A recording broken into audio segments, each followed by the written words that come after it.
8월 둘째 주일 예배 나오신 여러분 환영합니다. 말복이 지나면서 날이 조금 그래도 시원해졌는데 내일부터 또 덥답니다. 그래서 긴장 놓치지 마시고 한 주간 또 이렇게 더 잘 지내시기 바랍니다. 서로 인사 나누시겠습니다. 반갑습니다. 네, 사랑합니다. 한 번 더요. 하늘의 복 많이 받으세요. 네, 마음껏 축복하고 가십시오. 이제 다 함께 일어나셔서 묵도하심으로 8월 둘째 주일 예배를 하나님께 드리겠습니다.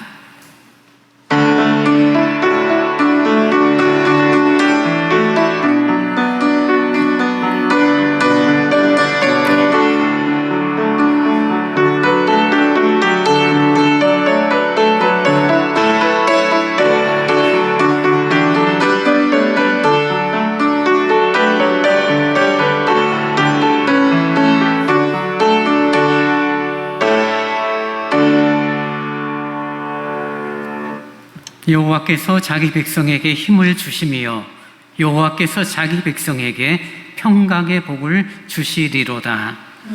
거룩하신 아버지 하나님 고맙습니다.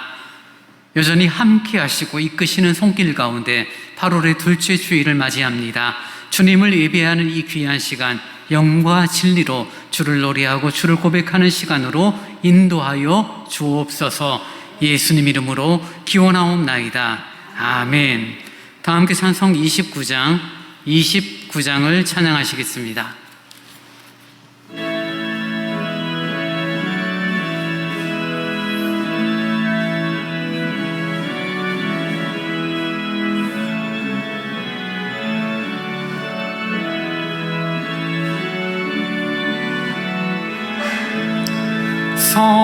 성도여 다 함께 할렐루야 아멘. 주 찬양하여라 할렐루야 아멘. 주 보좌 앞에서 택하신 은혜를 다 찬송하여라 할렐루야 아멘. 만문을 열어라 할렐루야 아멘.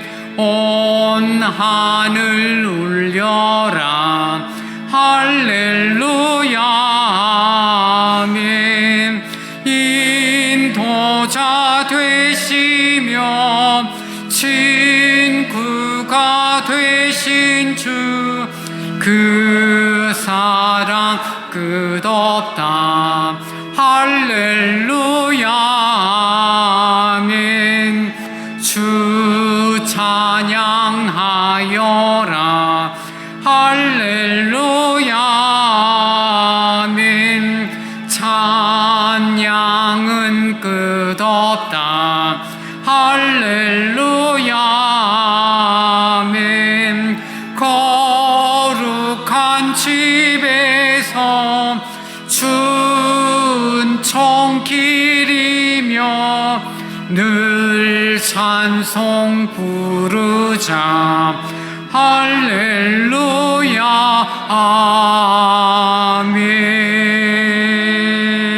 아멘. 사도신경으로 우리의 신앙을 고백하겠습니다. 전능하사 천지를 만드신 하나님 아버지를 내가 믿사오며 그 외아들 예수 그리스도를 믿사오니 이는 성령으로 잉태하사 동정녀 마리아에게 나시고 본디오 빌라도에게 고난을 받으사 십자가에 못 박혀 죽으시고 장사한 지 사흘 만에 죽은 자 가운데서 다시 살아나시며 하늘에 오르사 전능하신 하나님 우편에 앉아 계시다가 저리로서 산자와 죽은 자를 심판하러 오시리라.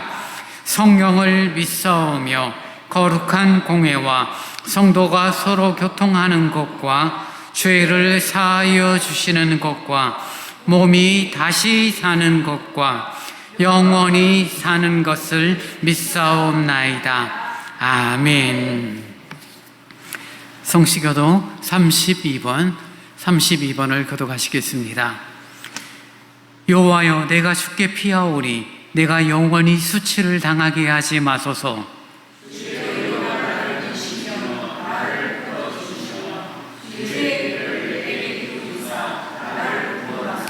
주는 내가 항상 피하여 숨을 바위가 되소서. 주께서 나를 구원하라 명령하셨으니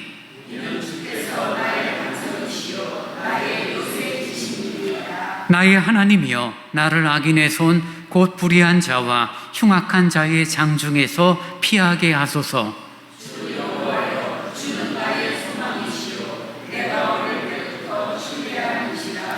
내가 모태에서부터 주를 의지하였으며 나의 어머니의 배에서부터 주께서 나를 택하셨사오니. 아멘. 찬송 254장을 찬송하시겠습니다.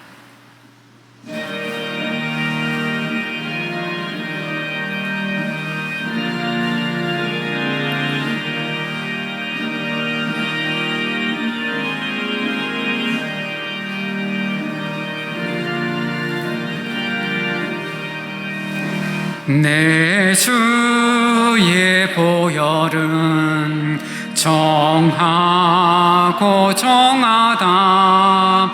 내 죄를 정케 하신 주 날 오라 하신다. 내가 주께로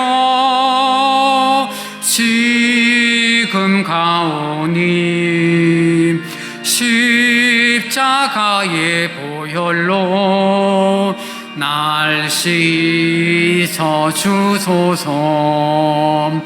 약하고 주에도 주께로 나가면 힘 주시고 내 추함을 곧 씻어 주시네. 내가 주께로 지금 가오니 십자가의 보혈로 날 씻어 주소서. 날 오라 하심은 온전한 믿음과 또 사랑함과 평안함 다 주려 함이라. 내가 주께로 지금 가오니 십자가의 보혈로 날 씻어 주소서. 큰 죄인 복받아 살 길을 얻었네. 한없이 넓고 큰 은혜 베풀어 주소서. 내가 주께로 지금 가오니 십자가의 보혈로 날 씻어 주소서. 그 피가 맘속에 큰 증거 됩니다. 내 기도 소리 들으사 다 허락하소서. 내가 주께로 지금 가오니 십자가의 보혈로 날씨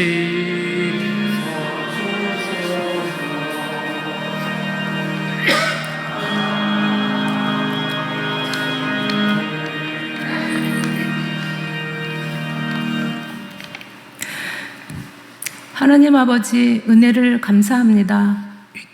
주의 인자하심과 선하심으로 우리와 함께 하시며 우리를 보호하시며 섭리하시는 하나님께 감사와 찬송을 드립니다. 우리의 삶이 주의 손에 있사오니 우리가 두려워하지 않으며 기쁨과 감사함으로 살아갈 수 있음을 고백합니다. 이 시간 한 마음으로 함께 모여 주를 예배하오니 우리의 예배를 받아주시고 우리에게 은혜 내려 주시옵소서. 그리스도 안에서 우리를 새로운 피조물로 거듭나게 하시며 주님이 살아계심을 우리로 알게 하시고 위대하신 하나님께서 저희의 아버지가 되어주셔서 저희로 선하고 아름다운 삶을 바랄 수 있게 하시니 감사합니다. 거센 풍랑과 폭풍우를 말씀으로 잔잔케 하시는 주님, 오늘 하루도 거센 풍랑을 만나 신음하고 방황하는 주의 자녀들에게 참된 안식과 평안을 주시옵소서. 선한 목자 되신 주님께서 상한 영혼들을 푸른 초장과 잔잔한 시냇가로 인도하여 주시옵소서. 자비와 화평의 하나님 아버지, 저희를 사랑하셔서 그리스도가 머리이신 교회의 지체들로 삼아주시고 각 사람에게 다른 모양과 다른 크기의 달란트를 허락하시어 주님의 몸된 교회를 섬기게 하시니 감사합니다. 저희가 각기 다른 성격과 은사를 받았기에 교회를 이룬 모습 또한 다채롭고 풍성함을 고백합니다. 그러나 때로는 저희의 다름이 이해 부족으로 이어지거나 의견의 차이로 인해 불협화음이 생기기도 함을 고백하오니 저희의 부족함을 긍휼히 여겨 주시옵소서. 많은 지체가 있지만 몸은 하나라고 말씀하신 같이 각자에게 주신 은사를 통하여 성령 안에서 평안에 매는 줄로 굳게 매여 세상에서는 할 수 없는 모든 것이 협력하여 주의 부르심에 우리의 발걸음과 우리의 생각을 내놓아 아버지의 뜻과 하나님의 영광이 드러나게 하옵소서. 하나님의 뜻이 하늘에서 이루어진 것 같이 땅에서 우리를 통하여 하시려는 그 일들이 우리의 생애의 책임으로 명예로 실천되게 하옵소서. 하나님이 우리의 용서할 수 없는 부분들을 용서하셨다는 것을 기억하고 매일 만나는 이웃들에게 선의의 의지를 가지고 실천하는 일을 행동 규칙으로 삼게 하옵소서. 이 시간 말씀을 선포하시는 정진호 담임 목사님에게 성령의 능력이 임하셔서 그 말씀을 통하여 우리 모두 새 사람으로 거듭나는 은혜와 축복의 시간이 되게 하여 주시옵소서. 모든 것 감사드리며 우리 주 예수 그리스도의 이름으로 기도합니다. 아멘.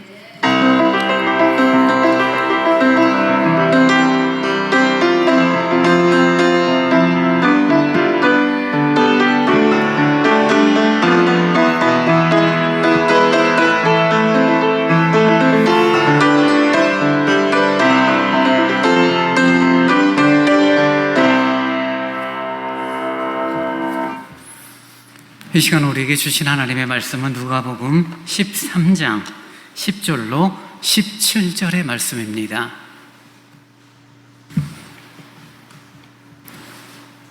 누가복음 13장 10절로 17절의 말씀을 제가 봉독합니다. 예수께서 안식일에 한 회당에서 가르치실 때에 18해 동안이나 귀신 들려 앓으며 꼬부라져 조금도 펴지 못하는 한 여자가 있더라. 예수께서 보시고 불러 이르시되 여자여 내가 내 병에서 놓였다 하시고 안수하시니 곧 여자가 곧 펴고 하나님께 영광을 돌리는지라.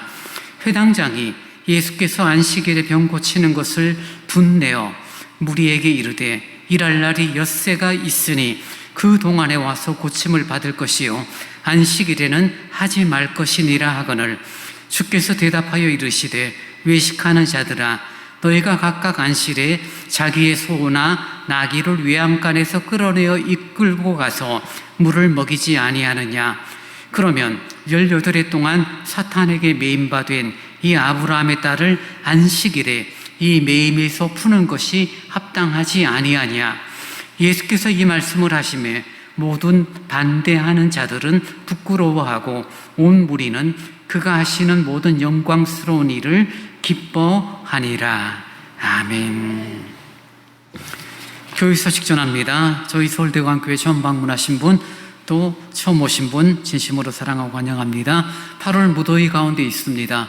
말복이 지나서 조금 시원해졌지만 그래도 여전히 덥습니다.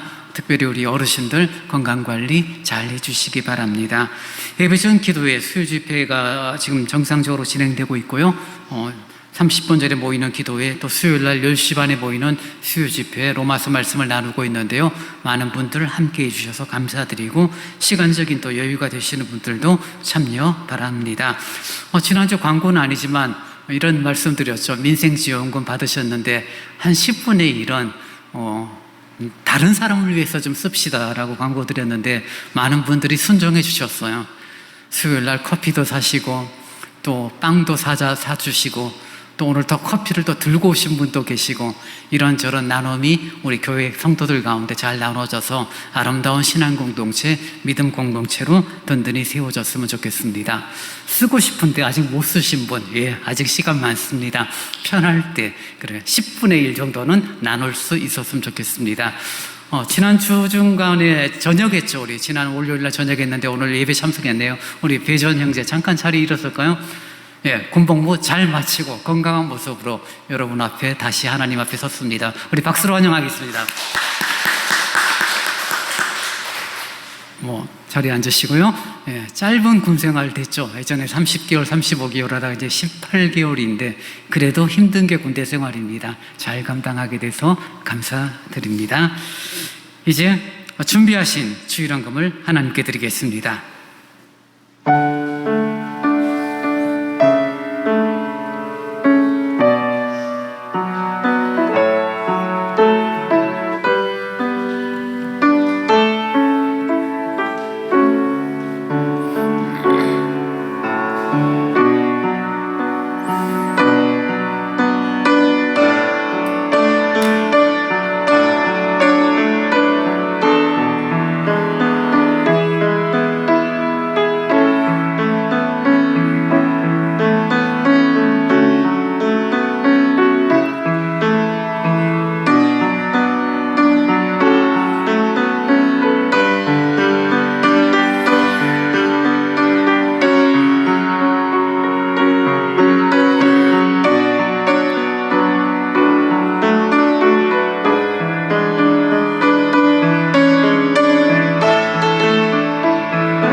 주님 고맙습니다. 우리들에게 하루하루 살아갈 수 있는 힘과 용기를 허락하여 주시고 수고하고 애쓰게 하시되 그 손의 열매, 수고의 열매 거두어 주 앞에 헌금을 드릴 수 있도록 도우시니 감사합니다. 내 힘, 내 능력으로 살아가는 인생이 아닌 하나님이 베푸시는 귀한 은혜를 따라 살아가는 존재임을 늘 고백하는 저희들이 되기를 원합니다. 정성으로 드렸사오니 드려진 헌금이 하나님의 교회와 나라를 위하여 어린아이들을 위하여 복음을 전하는 곳에 그리고 교회를 위해서 잘 쓰여질 수 있도록 주께서 함께하여 주옵소서. 감사합니다. 예수님 이름으로 기도하옵나이다. 아멘.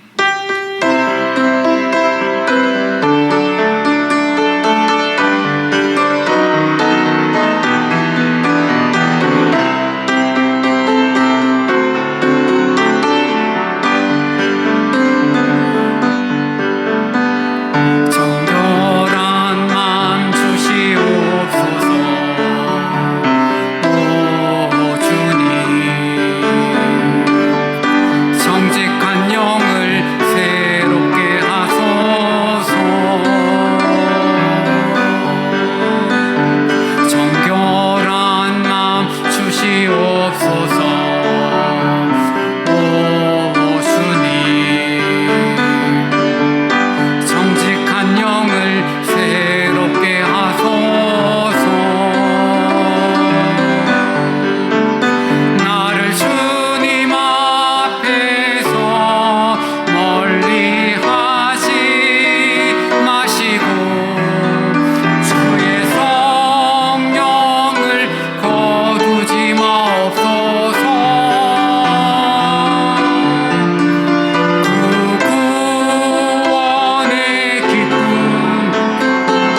변치 않는 마음 내 안에 주소서.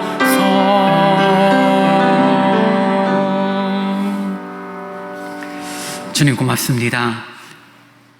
늘 말씀 앞에 저희들을 세워주시니 감사합니다. 고민하고 또 어떻게 할까 생각할 때마다 말씀의 기준이 되고 주의 진리를 따라 우리의 발걸음이, 우리의 생각들이 움직일 수 있도록 인도하여 주옵소서. 이 시간에도 부족한 종의 주의 말씀을 전합니다.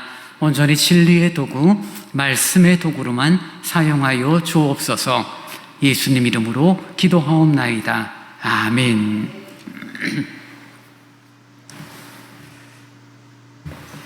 뇌성마비 중증 장애를 가졌지만 많은 시를 썼고 그 시들이 대부분 하나님을 노래하는 아름다운 복음송의 가사가 된 그런 일에 일조한 시인이 있습니다. 송명희 시인이라고요. 90년대에 가장 좀 이렇게 크게 히트했던 복음송의 주 가사가 바로 이 송명희라는 뇌성마비 시인이 쓴 그런 가사입니다. 태어날 때 심한 뇌성마비를 앓았고요. 우리가 아는 것처럼 뇌성마비는 전체적인 발달 장애와 함께 오죠. 복합적인 장애입니다. 말을 하기가 어렵고 손, 발 움직이는 게 힘들고 어쨌든 몸이 이렇게 정상적인 발육되는데 문제가 생겨지죠. 태어날 때부터 또는 유전적인 이유, 어떤 이유인지는 알 수는 없지만 뇌가 정상적으로 발달이 되지 않으므로 생겨지는 다양한 그런 발달 장애의 모습이 뇌성마비입니다. 아마 주위에 보면은 혼자서 움직이지 못하고 팔다리가 이렇게 꼬여있는 그런 분들을 여러분들이 보셨다면 그분이 뇌성마비 환자입니다. 아주 중증 장애가 되어지고 혼자서 할 수 있는 일은 거의 없다고 해도 틀리지 않을 것입니다. 그 송명희 시인이 그런 뇌성마비 장애였고 그가 예수를 알고 예수를 믿게 되었고 그가 시를 썼는데 그 중에 대표적인 시가 나라는 시입니다.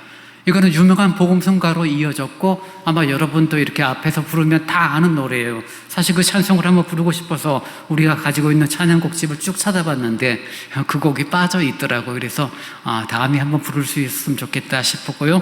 그 가사가 이렇게 됩니다. 나 가진 재물 없으나 나 남이 가진 지식은 없으나 나 남에게 있는 건강 있지 않으나 나 남이 없는 것 있으니 나 남이 못 본 것을 보았고 나 남이 듣지 못한 음성 들었고 나 남이 갖지 못한 사랑 받았고 나 남이 모르는 것 깨달았네. 공평하신 하나님이 나 남이 가진 것 나에게 없지만 공평하신 하나님이 나 남이 없는 것 갖게 하셨네 라는 그런 찬송시입니다. 뇌성마비입니다. 정상적인 생활이 되지 않고 누구의 도움이 없으면 움직이는 것조차 먹는 것조차 쉽지 않은 이 여인이 나 가진 재물 없으나 제목은 공평하신 하나님이라는 그런 제목의 찬송시를 지었고 그 찬송시가 아름다운 복음송이 되어져서 오늘날까지 많은 교인들에게 불리워지는 노래가 되어집니다. 여러분, 그 여인은 공평하신 하나님이라고 말씀합니다. 하나님은 공평하신 분. 뇌성마비로 태어났고 어떤 이유로 어떤 활동, 어떤 생각, 어떤 말도 제대로 표현할 수 없었음에도 불구하고 하나님은 나에게 있어서 공평하신 하나님이다 라고 고백을 하고 있죠. 어느 누가 제3자가 정말 하나님은 공평하신 하나님이 맞네요. 당신을 보니까 참 공평하신 하나님이 맞아요 라고 누가 말할 수 있겠습니까? 사실 그렇죠. 가족 가운데 장애를 가지고 태어났거나 어떤 이유로 장애가 생긴 가족을 이렇게 함께 가족을 꾸리고 있는 분들의 고통이라는 것은 말로 할 수 없습니다. 참 힘들죠. 장애라서 정상적인 활동이 되지 않고 누군가가 보호자가 되어줘서 돕지 않으면 아무것도 할 수 없는 그런 모습들이 있습니다. 특별히 교회 앞에 나무와 열매라는 장애인들을 위한 도수치료 시설이 있습니다.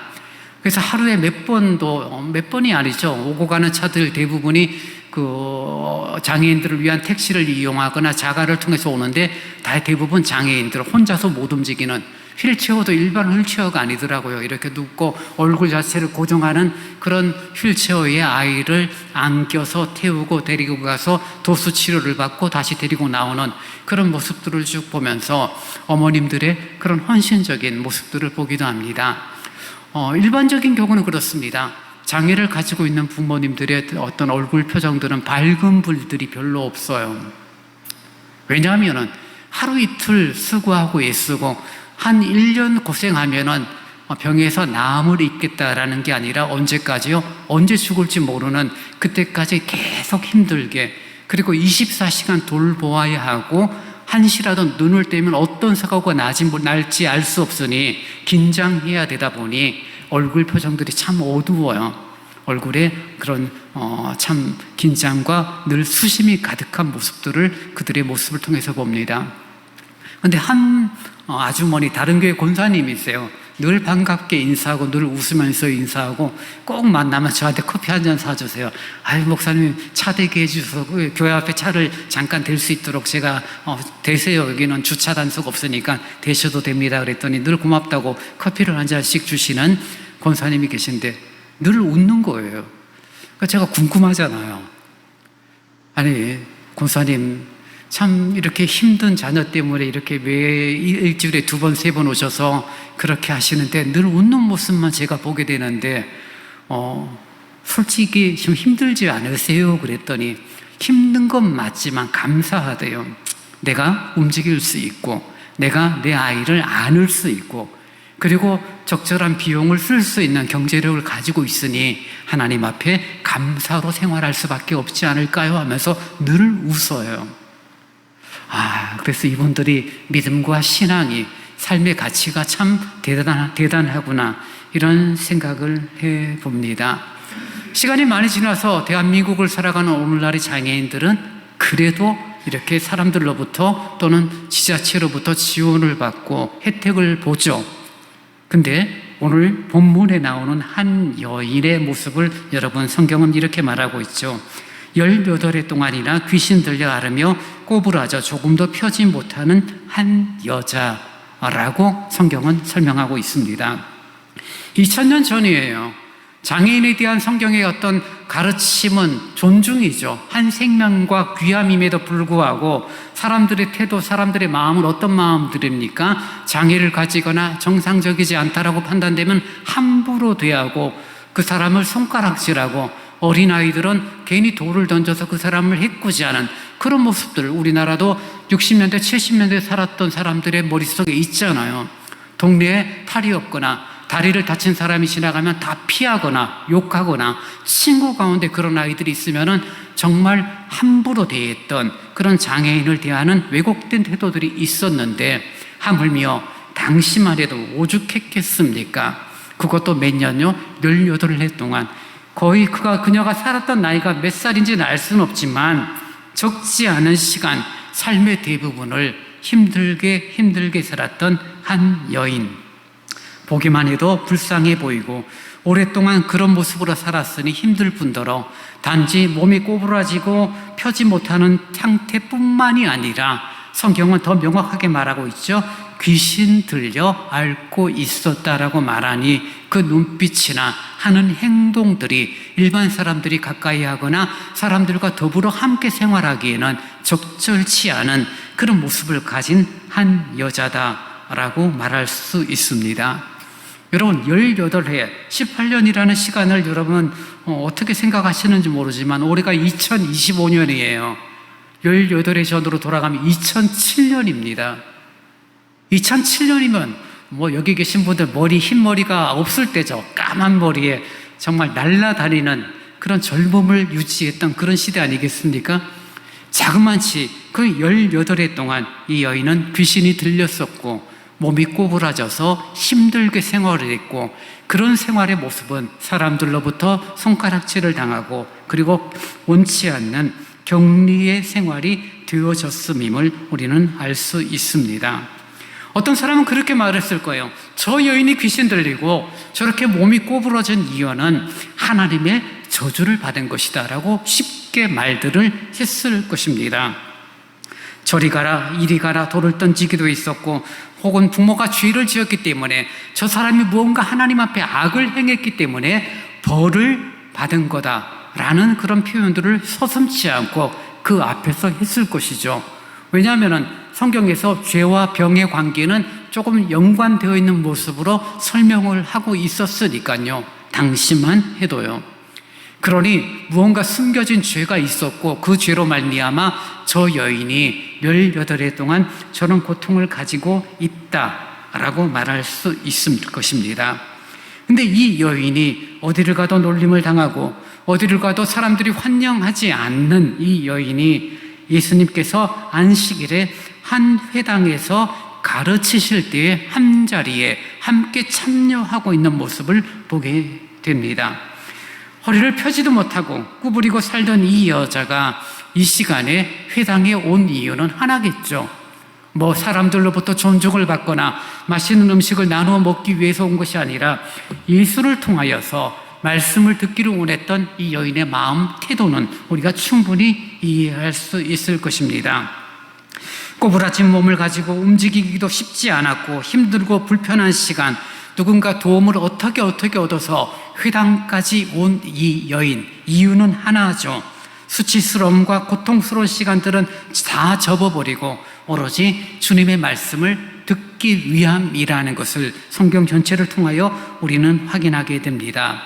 요즘 말로 한다면 예배할 수 있는 조건이 아니고 예배당에 나올 수 있는 환경도 아님에도 불구하고 예배실에 나오는 거죠. 그리고 제일 앞에 앉아서 하나님 말씀을 듣는 그런 마음을 준비하고 있는 한 여인이다라고 말할 수 있을 것입니다. 여러분, 우리가 가진 양심, 우리가 가진 어떤 마음들, 그리고 죄와 추함에 대한 그런 양심의 판단들은 정죄죠. 율법이 정죄합니다. 법이 우리를 정죄해요. 너는 이거 잘못했어. 그러면 안 돼. 사람들이 정죄합니다. 비판하죠. 어떻게 그럴 수 있어? 라고 손가락질 말하죠. 사람들의 정죄가 있고 법이 말한 정죄가 있지만 더 힘든 건 내 양심의 정죄죠. 내가 힘든 거예요. 그래서 내가 힘들어지기 시작하고 내가 하나님 앞에서 선하지 않고 하나님 앞에서 옳지 않았다라고 판단되면 우리들이 어떤 행동을 하게 되느냐면요, 하나님 앞에 서는 시간을 줄여가요. 하나님 앞에 나아가는 것은 당당해야 되고 하나님 앞에 나아갈 때는 정결함으로 나아가야 된다는 생각을 가지고 있는데 내가 한 주간 옳지 않았어요. 선을 행치 못했어요. 추함이 있었어요. 반복된 죄가 있습니다. 주일 아침에 일어나서 제일 고민되는 게 뭐예요? 잊어버리면 상관없는데 그것이 기억이 나고 머릿속에 자꾸 잔상으로 남으면 지금 내가 오늘 이 시간 하나님 앞에 나아가는 게 옳을까라는 고민을 한다는 것입니다. 그리고 고민의 결론은 정해져 있죠. 내 양심이 뭐라고 말합니까? 야, 어떻게 그렇게 해서 하나님 앞에 나아간다고 그래? 너 그렇게 사람들을 멱살 잡고 싸워놓고 다시 교회 간다고 참 뻔뻔해 라는 이야기가 내 속에서 내 양심이 나를 정죄하고 비판하기 시작합니다. 내 양심이 나를 정죄하고 비판하는 순간 우리의 발걸음은 멈추어지게 되죠. 어떤 분들은 양심의 정죄보다는 또 자존심, 고집이라는 부분이 있습니다. 내가 그래도 그랬는데 어떻게 교회가 그럴 수 있어? 그런 섭섭한 마음이 내 속에서 생겨지고 자존심이 상하면 교회를 향한 발걸음이 멈추어지죠. 내가 그런 모욕을 당하면서 그런 어떤 대우를 받으면서 내가 그 교회를 갈 것 같아? 라고 말하면서 교회를 떠나는 분들이 한두 분이 아닌 것들을 보게 됩니다. 18해 동안 병 가운데 힘들었던 이 여인에게는 자존심도 양심의 정죄도 그리고 스스로의 고집이나 어떤 다른 사람의 평가, 많은 사람들이 저 장애를 가진 저 귀신 들린 여인이 왜 일로 오는 거야 라고 내 옆에 앉는 것을 싫어하는 태도들, 그런 어떤 부정적인 정서들 다 무시하고 주님 앞에 나옵니다. 이유는 하나예요. 주의 말씀을 듣기 위함이다라는, 하나님을 예배하기 위한, 하나님 앞에서 서는 것을 가장 중요한 것으로 여기고 그것을 가장 우선으로 여기는, 거기에는 섭섭함이나 사람들의 평가나 자신의 양심의 정죄나 그런 것들은 중요하지 않은 이 여인의 모습을 보게 됩니다. 그리고 그것도 귀신 들린 상태에서 그렇게 행동했다는 것은 정말 놀라운 일이 아닐 수 없습니다. 이 여인은 예수님 앞에서 말씀을 듣고 그런 이 여인을 예수님께서 보시고 12절에 이렇게 말씀하십니다. 예수께서 보시고 불러 이르시되 여자여 내가 내 병에서 놓였다 하시고 안수하시니 여자가 곧 펴고 하나님께 영광을 돌리는지라. 예수님께서는 이 여인을 보셨습니다. 그리고 부르시고 말씀하십니다. 여자여 너가 너의 병으로부터 자유를 얻게 되었다. 그리고 안수를 하여 18해 동안 꼬부라졌던 그 몸을 일으켜 세우고 귀신을 쫓아내신 예수님의 놀라운 기적을 성경은 간단하게 설명을 해주고 있죠. 여러분, 복음서를 쭉 읽어보시면 참 재미있는 게 예수님께서 행하신 기적들의 그런 드라마틱함이죠. 정말 놀랍죠. 말씀 한마디로, 권위로, 때로는 손을 들어, 때로는 침을 이겨서 다양한 방법으로 병들고 지치고 상한 자들을 고쳐주시는 예수님의 기적들이 기록되고 있는데, 그런 기적이 나타나는 공통된 특징이 있는데, 그것은 언제나 그 기적 앞서 믿음의 반응이 있었다는 것입니다. 즉 믿음이 기적을 이루는 것을 보게 됩니다. 오늘 18해 동안 꼬부라져 있는 이 여인, 믿음이 있었는지 없었는지 성경은 정확히 말하지 않죠. 이 여인은 믿음으로 회당에 나왔고 이 여인은 믿음으로 예수의 말씀을 들었다, 이런 식으로 직접적으로 표현되고 있지 않으니까요. 근데 전체 맥락의 어떤 맥락을 보게 되면은 이 여인이 믿음으로 하나님 앞에, 주님 앞에 나오고 있음을 우리는 확인하게 됩니다. 왜냐하면 불편한 장애를 가진 몸을 이끌고 힘겹게 나왔다는 사실, 그리고 예수께서 보시고 부르실 때 그 부름의 콜링에 순종했다는 것, 정말 담대히 나와 안수를 받았다는 것, 정말 이 여인에게는 남들이 갖지 못한 믿음이 있었다는 것을 간접적으로 확인하게 되어지죠. 믿음이 있기 때문에 예수 앞에 나올 때 부끄럽다라고 숨거나 사람들의 시선을 의식하거나 자신의 어떤 양심의 정죄로 내 같은 게 어떻게 예수님 앞에 나아갈 수 있어, 그런 생각은 다 접고 그저 주님의 말씀 앞에 나아왔고, 그리고 주님께서 행하시는 안수를 받으셨고, 그리고 그 여인은 건강하고 회복된 모습으로 나왔을 뿐 아니라, 그리고 13절 후반절에 말하는 것처럼 여자가 곧 펴고 하나님께 영광을 돌렸다라고 성경이 말하는 것을 통하여 이 여인에게 믿음이 있었고, 이 믿음이 이 여인을 지금의 아름다운 결과로 이끌었다는 사실을 확인하게 됩니다. 그래서 어떤 면에서는 이 여자에게서는 인생의 고통스러운 문제, 18해 동안 앓고 있었던 이 병이 오히려 주님을 만날 수 있는 계기가 될 수 있다는 것을 우리가 좀 다른 각도로 확인하게 되고요. 이것은 오늘 살아가는 우리들에게 아무리 어려운 문제가 있고 고통스러운 시간이 있다 할지라도 그것들이 무조건 나쁘고 무조건 악하고 무조건 나에게 필요 없는 것은 아니다라는 사실을 저희들이 좀 생각해 볼 수가 있어야 합니다. 우리의 환경, 우리의 삶이 무겁죠. 살아가는 삶이 고통스러울 때가 있습니다. 시간이 지나도 달라지지 않는 무거운 환경 때문에 힘들어하고 있는 사람들이 한두 분이 아니죠. 아무리 시간이 지나도 질병으로부터 자유함을 얻지 못하거나 삶의 곤고함, 특별히 경제적인 어려움으로 인하여 먹고 사는 문제조차 힘들어하는 분들을 한두 분이 아니죠. 그런 고통, 그런 문제 속에서 우리들이 선택할 수 있는 것은 몇 가지밖에 되지 않을 거예요. 이 여인은 그 18해 동안 그런 고통 속에서 계속해서 하나님을 찾았고 하나님을 예배하고 하나님 앞에 나오는 시간들을 그의 삶의 우선으로 여겼다는 것들을 확인하게 되어지죠. 여러분, 힘들고 어려울 때 보통 사람들은 교회 나옵니다.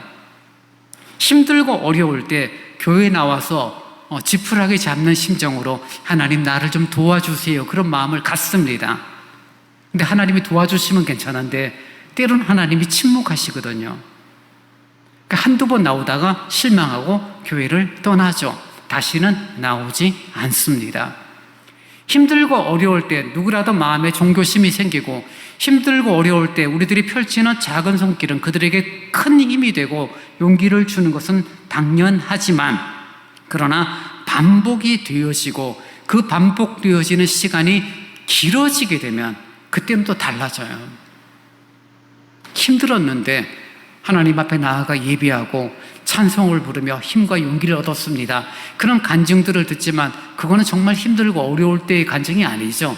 그냥 일반적인 경우에 마음이 조금 상했거나 조금 섭섭했거나 그럴 때는 그런 정도로 쉽게 회복이 되지만, 정말 큰 문제, 아무리 고민하고 아무리 기도하고 아무리 하나님 앞에 부르짖는다 할지라도 달라지지 않는, 그런 기미가 전혀 보이지 않는 상태에서는 우리들은 좌절하게 되어 있어요.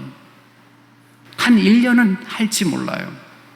그래, 믿음 좋은 사람은 한 2년까지는 여전히 하나님 앞에 나오고 신실하신 주님을 고백하며 주님을 부를 수 있을지는 모르지만 3년, 4년 지나면서 그런 시간, 그런 태도를 계속 가진다는 것은 정말 고통스럽고 어려운 시간이 될 수밖에 없습니다.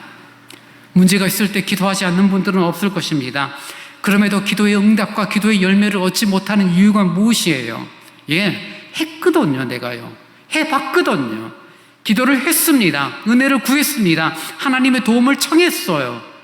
근데 1년 했는데도 달라지지 않고 2년이 해도 달라지지 않고 3년이 지나도 달라지지 않으니까 우리들의 마음에 어떤 마음이 들어요?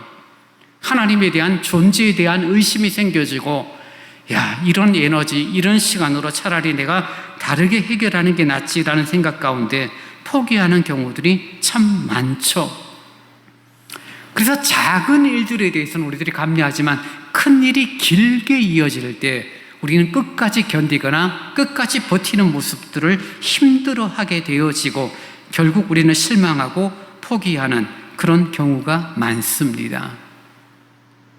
우리 하나님은 살아계신 하나님이고, 우리 하나님은 우리의 아버지가 되시는 분이고, 우리 하나님은 우리를 분명 돕기를 원하시는 분인데, 우리가 그 하나님의 시간과 하나님의 때에 대한 그런 인식, 믿음, 그런 부분에 대해서 우리들이 기다리는 것이 참 힘들고 어렵다는 거죠. 우리 조리가 전역을 했지만, 그래, 국방부 시계는 거꾸로 걸어놔도 돌아가. 18개월 딱 지나니까 전역이 딱 되는 거예요. 그래, 지금 너 이 문제는 앞으로 2년 동안 기도하면 내가 응답해 줄게, 내가 해결해 줄게. 하나님이 그렇게 말씀하신다면 만약에요. 여러분 실망하겠어요? 포기하시겠어요? 그럼 그렇지 하면서 자포자기 하시겠습니까? 아니죠.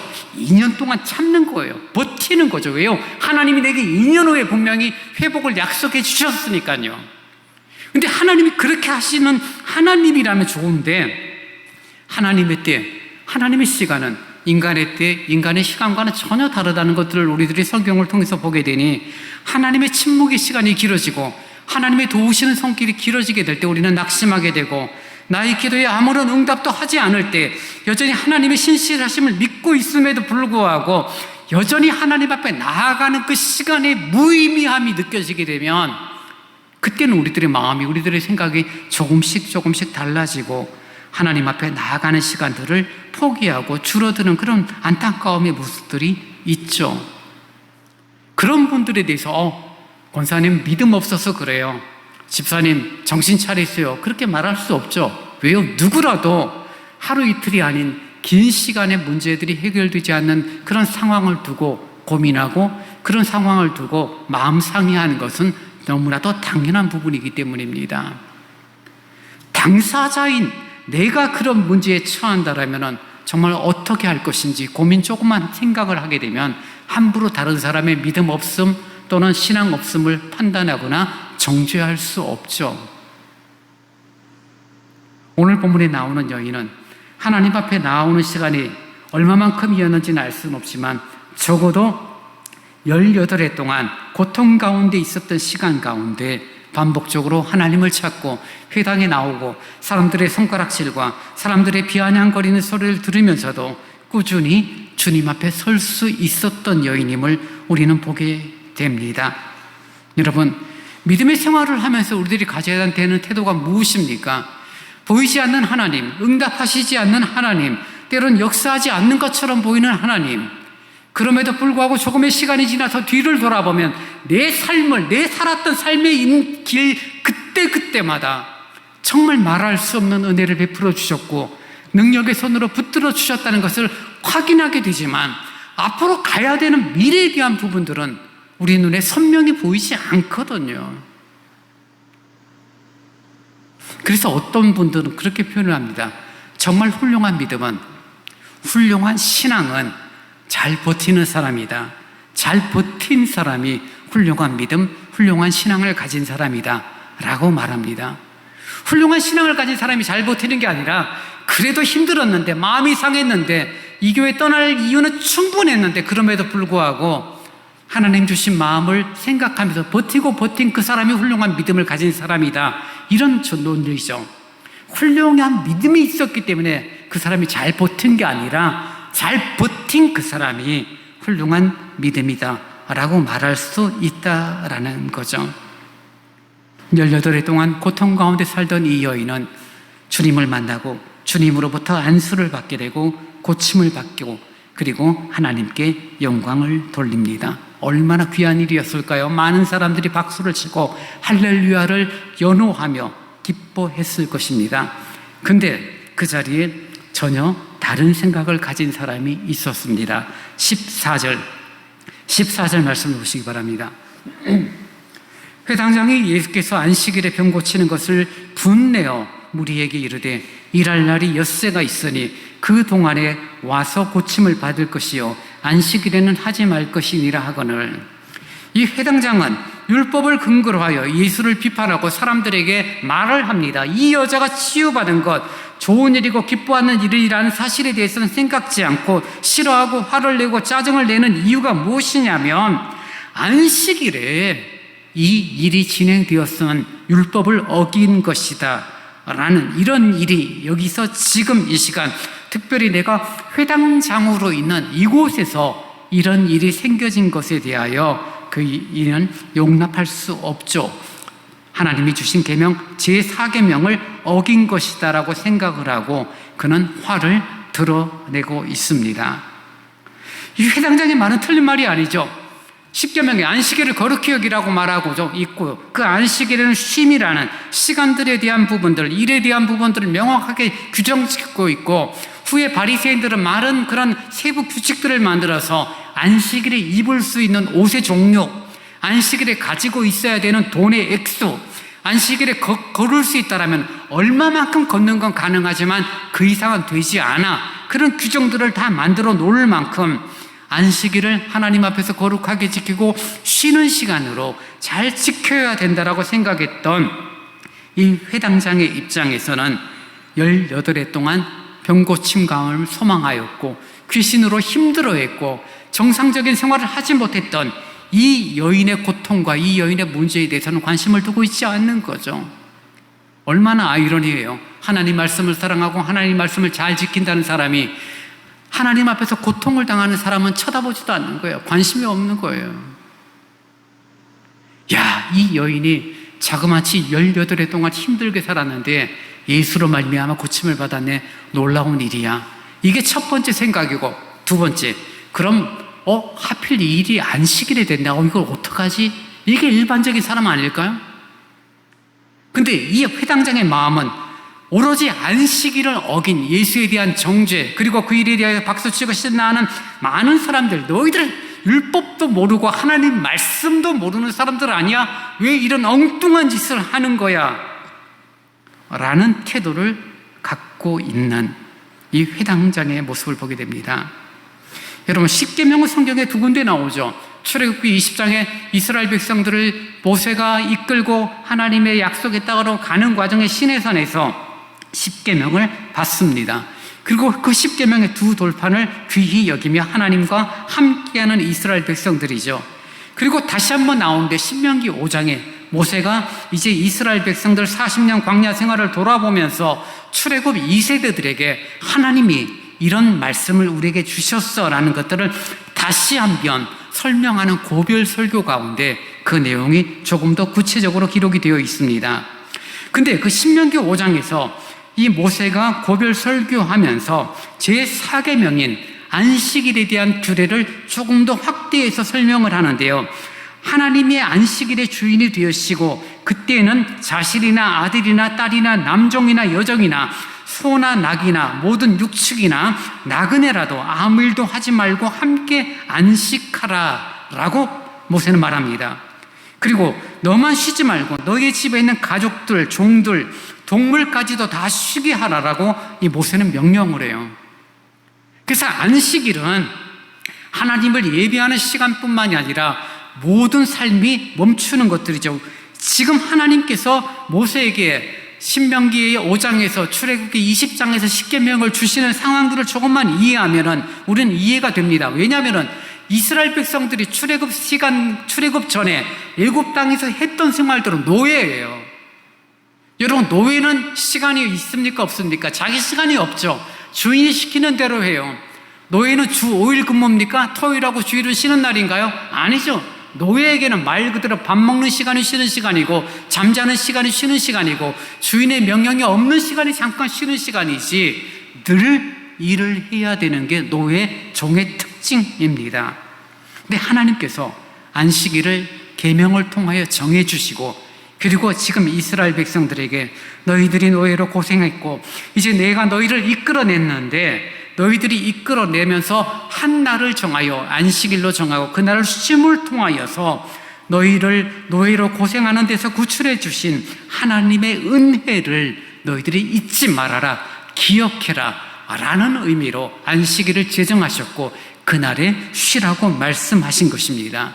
그러면서 너만 쉬는 것이 아니라 너희 집에 속한 모든 사람들, 특별히 종이나 노예나 심지어 짐승들조차도 쉬도록 해라 라는 것이죠.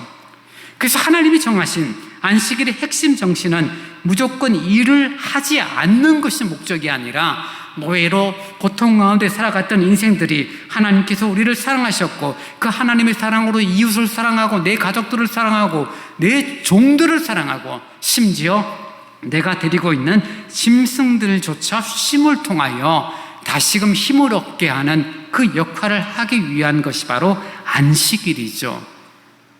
그러니 지금 이 회당장은 안식일을 율법적으로는 잘 지키고 율법으로는 잘 이해했는지는 모르지만 안식일을 만든 하나님의 목적, 하나님께서 그렇게 하신 이유, 모든 사람이 쉼을 얻고 해방되어지는 그런 자유로운 시간, 그 의미는 전혀 생각지 않는 거죠.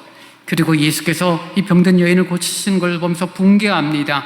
어떻게 안식일에 이런 일을 행함으로 내 회당에서 이런 문제를 일으켰고 회당장이 나를 난처하게 만드느냐, 이런 생각을 했는지 몰라요. 내가 책임자인데, 내가 여기 대표인데 어떻게 나를 이렇게 힘들게 만드느냐 라는 모습으로 여기는 이 회당장의 모습은 하나님의 사랑, 하나님의 긍휼하심과는 전혀 상관없는 훌륭한 율법학자, 훌륭한 종교인이었는지는 모르지만 은혜는 전혀 모르는 사람이었다라고 말할 수 있을 것입니다.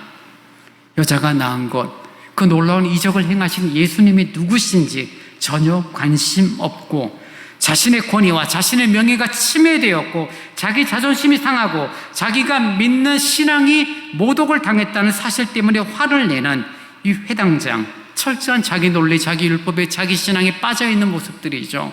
남은 신경 쓰지 않고 본래의 목적과 본래의 의미들은 전혀 이해하지 못하는 왜곡된 고집스러운 회당장의 모습을 보게 됩니다. 우리가 화를 낼 때가 있습니다. 화를 낼 만한 때 화를 내는 것은 당연한 거겠죠. 근데 화를 낼 때 화내는 게 옳은가라는 생각들을 잘 하지 않죠, 보통. 화나면 화나는 일이 있었기 때문에 그것 때문에 화를 낸 거고, 그리고 누군가 시간이 지나서 이야기하다 보면 그때 내가 화를 낸 거는 누구 때문이야, 어떤 일 때문에 내가 화를 낸 거야 라면서 자신의 화냄에 대하여 정당화시킵니다. 근데 화내는 순간 내가 지금 화를 내고 있네, 내가 목소리가 높아지고 있네, 왜 그럴까 한번 생각해 본다라면, 객관적으로 화내는 나 자신의 모습을 볼 수 있다라면 우리의 생활은 조금 더 아름다워질 거예요. 왜냐하면 이건 화낼 일이 아니네, 이건 또 내가 기분 나빠서 내 감정 때문에 그런 거나 자신을 바라보면서 깨달으면 그 화를 멈출 수가 있게 되니까요. 그래서 화낼 때 생각을 사람들은 안 하는 이유가 화날 때 생각하게 되면 화가 안 나니까요. 그 생각 안 하고 계속 화를 내는 거예요. 그리고 싸우게 되고 이런저런 문제, 사건을 일으키는 사람들의 안타까운 모습들을 보게 되는 거죠. 내가 화나는 상황을 객관적으로 볼 수 있고 조금만 생각하게 되면 문제는 일어나지 않아요. 어떤 분들이 그런 표현을 합니다. 점점 시간이 지나도 세상은 점점 좋아지고 있고 웬만한 일에서는 세상도 교회 못지않거나 교회보다 나은 활동들을 한다. 집을 지어주기도 하고 가난한 자를 먹여주고 아픈 사람을 고쳐주는 일은 세상도 잘한다. 그런데 세상이 못하는 일이 하나 있는데 세상은 아무리 잘해도 결코 은혜를 베풀 수는 없다 라고 필립 얀시가 이야기합니다. 세상은 점점 그렇죠. 지자체가 돕는 일이 점점 많아지고 있습니다. 힘들고 어려운 사람들을 돕는 것, 옛날에는 교회의 구제가 가장 컸죠. 근데 지금은 교회는 간판 못 내밀어요. 정부가 나라들이 하는 구제들이 얼마나 크고 얼마나 정말 잘 하는지 몰라요. 근데 아무리 좋은 것을 준다 할지라도 세상은 은혜를 베풀 수 없다. 점점 은혜가 결핍되어지고 은혜에 굶주려져 있는 세상에 우리는 은혜를 나눌 수 있고 그리스도 안에 은혜가 있다는 것을 보여줄 수 있어야 합니다. 하나님의 은혜가 임한 이 회당에서 하나님의 은혜를 보지 못하는 회당장의 모습들, 화가 나고 분내하며 이것은 내 방식이 아니야, 이것은 내 눈에 거슬려, 이렇게 하는 것은 옳지 않아라고 말하는 상대방에 대한 용납과 사랑의 마음을 가지지 않고 그저 자신의 고집으로 정죄하고 비판하고 지적하는 오늘날의 많은 교회의 모습이라면 정말 세상이 필요로 하는 그 은혜를 주기에는 너무나도 힘없는 존재가 아닌가 생각을 해보게 됩니다. 여러분, 아무리 애써도요, 은혜만이 사람을 변화시키지 우리가 관심을 가지고 어떤 태도를 보여주고 나누고 교육을 하게 되고 지식을 알려주고 기술을 익혀준다라고 해서 사람이 달라지지는 않습니다. 은혜를 받게 될 때, 은혜를 누리게 될 때 우리의 삶은 달라지게 됩니다. 여러분, 저와 여러분이 주님의 은혜가 있기를 원합니다. 은혜가 있으면요, 하나님이 하시는 일이 보여요. 은혜가 있으면은 감사가 있어요. 은혜가 있으면요, 화날 일이 줄어들어요. 은혜가 있으면은 우리들의 마음이 정말 달라집니다. 은혜의 출발은 그 입구는 올바른 행동도 아니고 거룩함도 아니에요. 성경은 그것이 회개라고 말하고 있고 죄의 반대는 선이 아니라 은혜임을 우리에게 설명하고 있기 때문에 진정한 회개가 참된 은혜를 체험할 수 있게 만드는 거고, 우리가 긴 시간 믿음의 길을 걸었다고 해도 쉽게 마음이 강팍해지고 작은 일에 섭섭해지고 원망하는 모습이 나오는 이유는 은혜를 모르고, 은혜를 모르는 것은 회개해 본 적이 없기 때문이에요. 아니, 회개를 했었던 적은 있었는지 모르지만 망각해버리고 회개로 말미암은 은혜를 지금 누리거나 만끽하고 있지 못하고 있기 때문입니다. 본문의 회당장, 틀린 말은 아니에요. 율법으로 정확하게 말하고 있지만, 그러나 율법의 정신인 사랑과 은혜는 놓치고 있는 회당장의 모습입니다. 여러분, 은혜가 무엇입니까? 자격이 없는데 받은 게 은혜잖아요.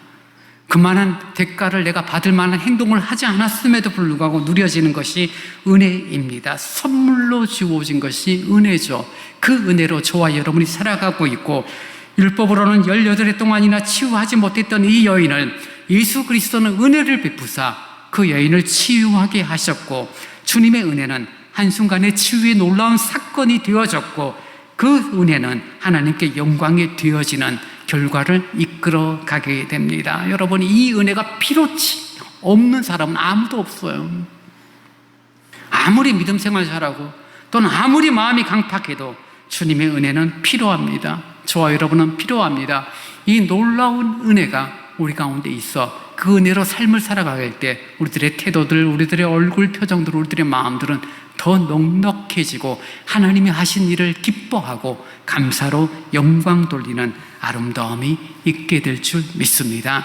8월 둘째 주일을 살아가는 저와 여러분, 놀라운 주님의 그 큰 은혜 가운데 저와 여러분의 시간이 있기를 간절히 원합니다. 이제 다 함께 일어나 찬송 251장을 찬양하시겠습니다.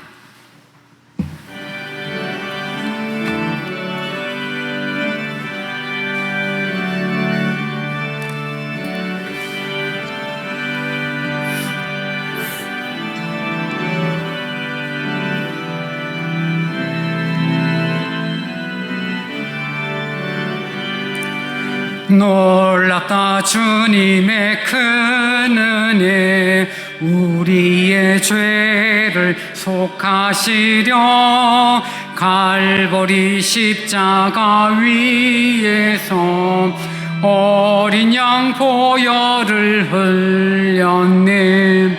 주의 은혜, 우리의 죄를 다시 섰네. 주의 은혜, 우리의 죄를 다시 섰네.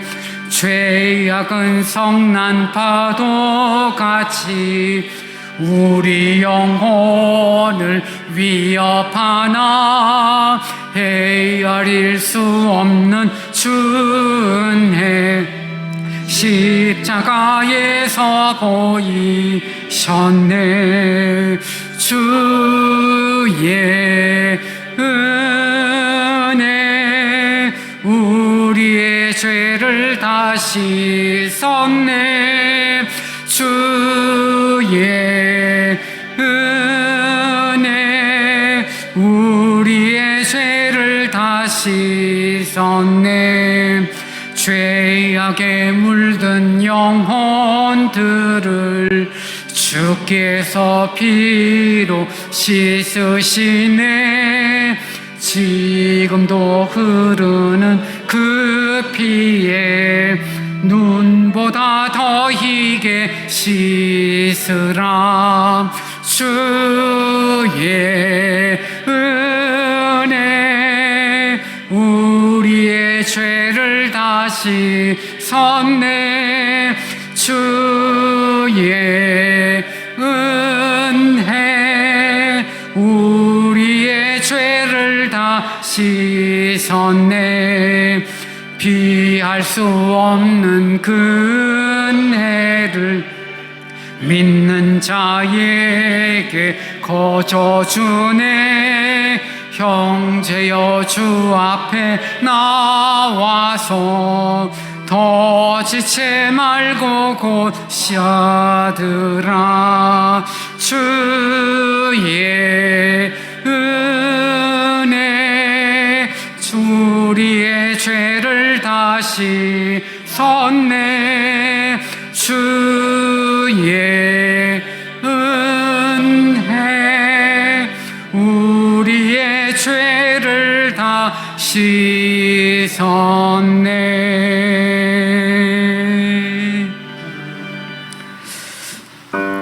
은혜를 갈망하는 저희들이 되었으면 좋겠습니다. 주님, 자존심과 감정과 섭섭함을 갖고 살아가는 자가 아니라 은혜를 갈망하며 은혜로 살아가는 나의 삶이 되도록 하나님이 인도해 달라고, 그 은혜로 하나님이 하시는 역사를 보고 그 은혜로 하나님의 마음을 품고 그 은혜로 우리들의 말과 우리들의 행동이 은혜로운 말, 은혜로운 행동의 삶이 되도록 인도해 달라고, 그것이 바로 이 땅에서 하나님의 사람으로 살아가는 우리들의 삶의 가치임을 알도록 능히 감당할 수 있도록 하나님 함께 해달라고 이 시간 우리 같이 기도합니다. 자비로우신 주님 고맙습니다. 겸손히 머리를 숙이며 은혜를 갈망합니다. 주의 놀라운 은혜가 우리 가운데 누려지기를 원합니다.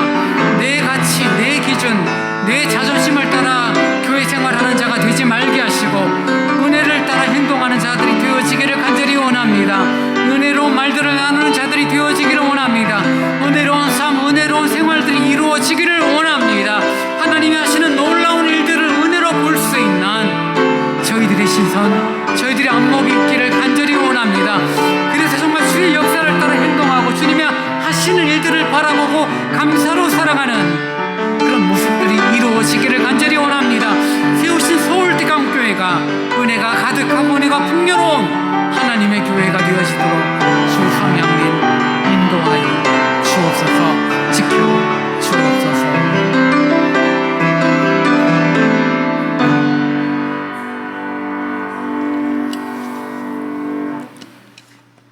지금은 우리 주 예수 그리스도의 은혜와 우리 아버지 하나님의 크신 사랑하심과 성령님이 함께 하시며 위로하시며 서로 교직케 하심이 놀라운 주의 은혜로 모든 것들을 바라보고 결정하고 행동하는 그리스도인의 삶으로 8월 둘째 주간을 살기를 원하는 오늘 예배 참여한 모든 성도들과 가정에서 온라인 예배로 참여한 성도들 위해 이제로부터 영원토록 함께 있을지어다.